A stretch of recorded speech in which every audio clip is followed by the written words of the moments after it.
आऊज़ु बिल्लाहि मिनश्शैतानिर्रजीम बिस्मिल्लाहिर्रहमानिर्रहीम। अल्लाहुम्मा सल्लि अला सय्यिदना मौलाना मुहम्मदिन व अला आलिहि व सहबिहि व बारिक वसल्लम। तमाम तारीफ़ें रब्बुल इज़्ज़त की हैं जो तमाम जहानों को पालने वाला है। मैं हूँ हकीम आमिर शहज़ाद डस्का से। नाज़रीन किराम, नबातात की इक़साम, उनके नाम, उनकी अफ़ादियत के साथ मैं आपकी खिदमत में हाज़िर हूँ। नाज़रीन किराम, जितने भी मेरे दोस्त अहबाब चैनल पर नए हैं वो चैनल को सब्सक्राइब ज़रूर किया करें।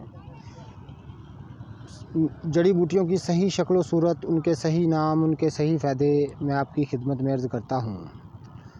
तो बहुत सारी जड़ी बूटियों के मतलब जानने के लिए हमारे चैनल का आप ज़रूर विज़िट कीजिएगा। और जितने भी दोस्त अहबाब चैनल पर नए हैं वो चैनल को सब्सक्राइब ज़रूर किया करें। तो इस वक्त मैं आपको दिखा रहा हूँ मुश्क सफ़ेद का पौधा। नाज़रीन किराम, ये वही बूटी है, इसको मुश्क सफ़ेद कहा जाता है। इसके पास जाने से ही हर वक्त इससे खुशबू जो है वो आती रहती है, इसलिए इसको मुश्क कहते हैं, मुश्क सफ़ेद। मुश्क तरामशी, चूँकि एक सुर्ख उसके फूल होते हैं, उसको मुश्क तरामशी कहते हैं, लेकिन इसको मुश्क सफ़ेद कहा जाता है।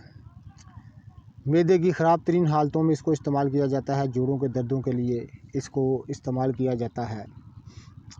जोगियों, सन्यासियों और वैद्यों की मानी हुई बूटी है मुश्क सफ़ेद।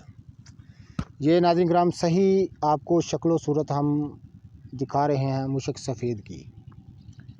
तो जितने भी दोस्त अहबाब चैनल पर नए हैं वो चैनल को सब्सक्राइब ज़रूर किया करें। ये असल मुश्क सफ़ेद का हम पौधा आपको दिखा रहे हैं।